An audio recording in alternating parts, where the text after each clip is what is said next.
The Art of Public Speaking by Dale Carnegie and Joseph Berg Eisenwein.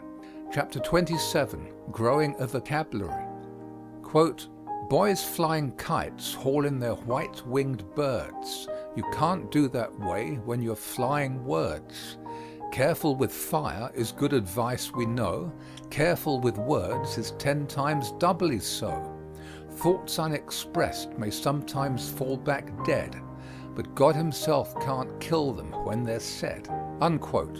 Will Carleton, The First Settler's Story. The term vocabulary has a special as well as a general meaning. True, all vocabularies are grounded in the everyday words of the language, out of which grow the special vocabularies, but each such specialized group possesses a number of words of peculiar value for its own objects. These words may be used in other vocabularies also, but the fact that they are suited to a unique order of expression marks them as of special value to a particular craft or calling. In this respect, the public speaker differs not at all from the poet, the novelist, the scientist, the traveler. He must add to his everyday stock words of value for the public presentation of thought. Quote, "A study of the discourses of effective orators discloses the fact that they have a fondness for words signifying power, largeness, speed, action, color, light, and all their opposites. They frequently employ words expressive of the various emotions. Descriptive words, adjectives used in fresh relations with nouns, and apt epithets are freely employed. Indeed, the nature of public speech permits the use of mildly exaggerated words which, by the time they have reached the hearer's judgment, will leave only a just impression."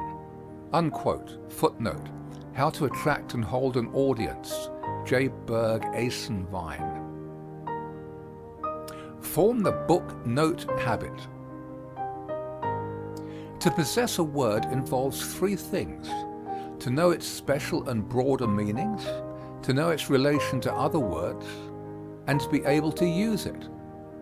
When you see or hear a familiar word used in an unfamiliar sense, jot it down, look it up, and master it. We have in mind a speaker of superior attainments who acquired his vocabulary by noting all new words he heard or read.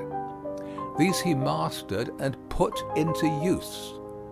Soon his vocabulary became large, varied, and exact. Use a new word accurately 5 times, and it is yours. Professor Albert E. Hancock says, quote, "An author's vocabulary is of 2 kinds, latent and dynamic. Latent, those words he understands; dynamic, those he can readily use. Every intelligent man knows all the words he needs, but he may not have them all ready for active service. The problem of literary diction consists in turning the latent into the dynamic." Unquote. Your dynamic vocabulary is the one you must especially cultivate. In his essay on A College Magazine, in the volume Memories and Portraits, Stevenson shows how he rose from imitation to originality in the use of words. He had particular reference to the formation of his literary style, but words are the raw materials of style, and his excellent example may well be followed judiciously by the public speaker. Words in their relations are vastly more important than words considered singly. Quote, "Whenever I read a book or a passage that particularly pleased me, in which a thing was said or an effect rendered with propriety, in which there was either some conspicuous force or some happy distinction in the style, I must sit down at once and set myself to ape that quality. I was unsuccessful, and I knew it, and tried again, and was again unsuccessful, and always unsuccessful. But at least in these vain bouts I got some practice in rhythm, in harmony, in construction and coordination of parts. I have thus played the sedulous ape to Hazlitt, to Lamb, to Wordsworth, to Sir Thomas Browne, to Defoe, to Hawthorne, to Montaigne. That, like it or not, is the way to learn to write. whether I have profited or not, that is the way. It was the way Keats learned, and there was never a finer temperament for literature than Keats. It is the great point of these imitations that there still shines beyond the student's reach his inimitable model. Let him try as he please, he is still sure of failure. And it is an old and very true saying that failure is the only high road to success." Unquote. Form the reference book habit. Do not be content with your general knowledge of a word. Press your study until you have mastered its individual shades of meaning and usage. Mere fluency is sure to become despicable, but accuracy never. The dictionary contains the crystallized usage of intellectual giants. No one who would write effectively dare despise its definitions and discriminations. Think, for example, of the different meanings of mantle, or model, or quantity. Any late edition of an unabridged dictionary is good, and is worth making sacrifices to own. Books of synonyms and antonyms, used cautiously, for there are few perfect synonyms in any language, will be found of great help. Consider the shades of meaning among such word groups as thief, peculator, defaulter, embezzler, burglar, yeggman, robber, bandit, marauder, pirate, and many more, or the distinctions among Hebrew, Jew, Israelite, and Semite. Remember that no book of synonyms is trustworthy unless used with a dictionary. A thesaurus of the English language by Dr. Francis A. March is expensive, but full and authoritative. Of smaller books of synonyms and antonyms there are plenty. Footnote: a book of synonyms and antonyms is in preparation for this series, The Writer's Library. Study the connectives of English speech. Fernald's book on this title is a mine of gems. Unsuspected pitfalls line the loose use of and, or, for, while, and a score of tricky little connectives. Word derivations are rich in suggestiveness. Our English owes so much to foreign tongues and has changed so much with the centuries that whole addresses may grow out of a single root idea hidden away in an ancient word origin. Translation, also, is excellent exercise in word mastery and consorts well with the study of derivations. Phrase books that show the origins of familiar expressions will surprise most of us by showing how carelessly everyday speech is used. Brewer's A Dictionary of Phrase and Fable, Edwards' Word, Facts and Phrases, and Thornton's An American Glossary are all good, the last an expensive work in 3 volumes. A prefix or a suffix may essentially change the force of the stem, as in masterful and masterly, contemptible and contemptuous, envious and enviable. Thus, to study words in groups according to their stems, prefixes and suffixes is to gain a mastery over their shades of meaning and introduce us to other related words. Do not favor one set or kind of words more than another. Quote, 60 years and more ago, Lord Brougham, addressing the students of the University of Glasgow, laid down the rule that the native Anglo-Saxon part of our vocabulary was to be favored at the expense of that other part, which has come from the Latin and Greek. The rule was an impossible one, and Lord Brougham himself never tried seriously to observe it. Nor, in truth, has any great writer made the attempt.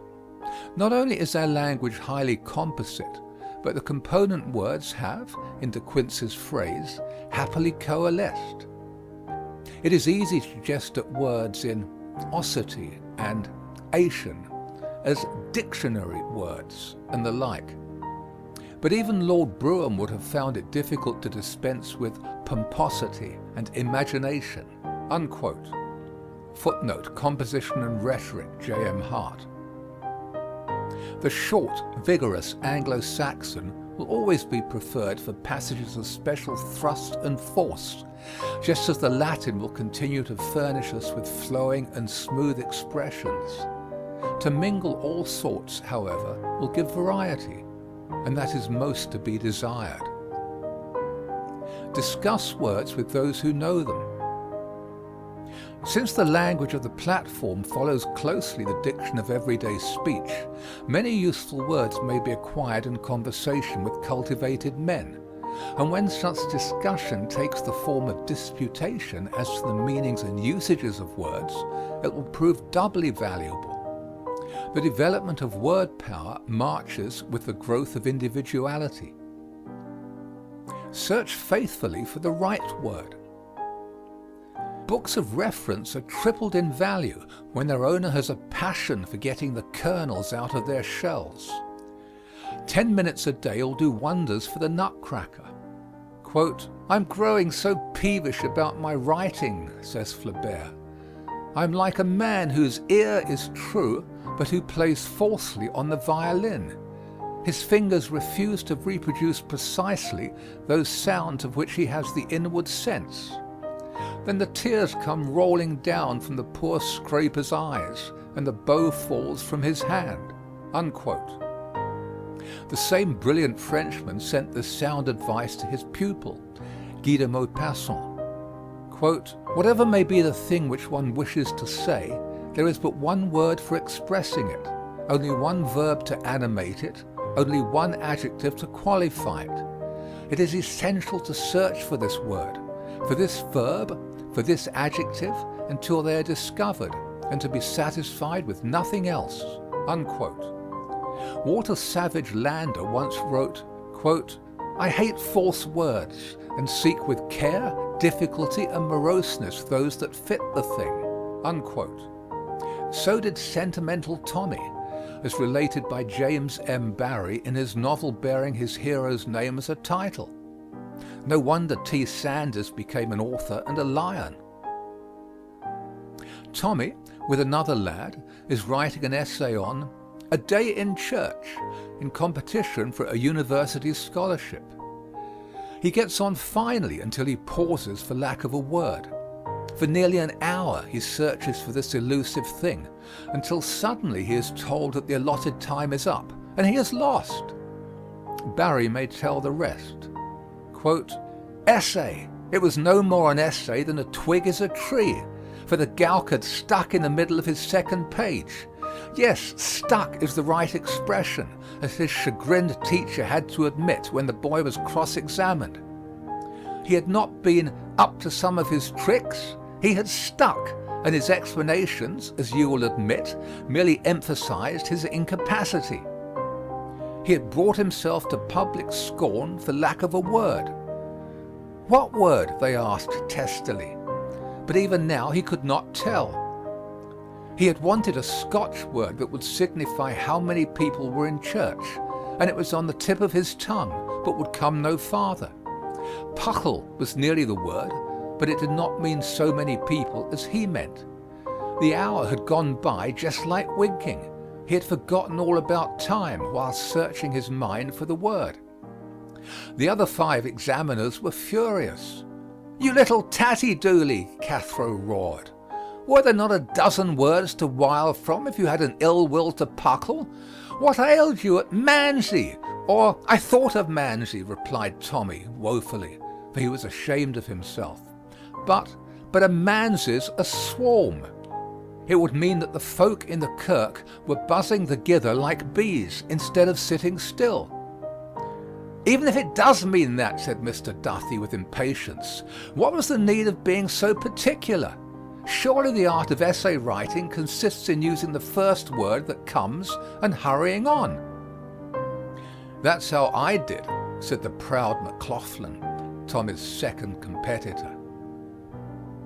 "I see," interposed Mr. Gloag, "that McLaughlin speaks of there being a mask of people in the church. Mask is a fine Scotch word." "I thought of mask," whimpered Tommy, "but that would mean the kirk was crammed, and I just meant it to be middling full." "Flow would have done," suggested Mr. Lonimer. Flows but a handful, said Tommy. Curran then, you jackanapes. Curran's no enough. Mr. Lorimer flung up his hands in despair. I wanted something between curran and mask, said Tommy doggedly, yet almost at the crying. Mr. Ogilvy, who had been hiding his admiration with difficulty, spread a net for him. You said you wanted a word that meant middling full. Well, why did you not say middling full, or fell mask? Yes, why not? Demanded the ministers, unconsciously caught in the net. I wanted one word, replied Tommy, unconsciously avoiding it. You jewel, muttered Mr. Ogilvy under his breath, but Mr. Cathro would have banged the boy's head had not the ministers interfered. It is so easy, too, to find the right word, said Mr. Gloag. It's difficult as to hit a squirrel, cried Tommy, and again Mr. Ogilvy nodded approval. And then an odd thing happened. As they were preparing to leave the school, Cathro having previously run Tommy out by the neck, the door opened a little, and there appeared in the aperture the face of Tommy, tear-stained but excited. I ken the word now, he cried. It came to me out at once. It is hantle. Mr. Ogilvy said in an ecstasy to himself, he had to think of it till he got it, and he got it. The laddie is a genius. Unquote. Questions and exercises. 1. What is the derivation of the word vocabulary? 2. Briefly discuss any complete speech given in this volume with reference to A. Exactness, B. Variety, and C. Charm in the use of words. 3. Give original examples of the kinds of word studies referred to on pages 337 and 338. 4. Deliver a short talk on any subject, using at least 5 words which have not been previously in your dynamic vocabulary. 5. Make a list of the unfamiliar words found in any address you may select. 6. Deliver a short extemporaneous speech, giving your opinions on the merits and demerits of the use of unusual words in public speaking. 7. Try to find an example of the overuse of unusual words in a speech. 8. Have you used reference books in word studies? If so, state with what result. 9. Find as many synonyms and antonyms as possible for each of the following words: excess, rare, severe, beautiful, clear, happy, difference, care, skillful, involve, enmity, profit, absurd, evident, faint, friendly, harmony, hatred, honest, inherent.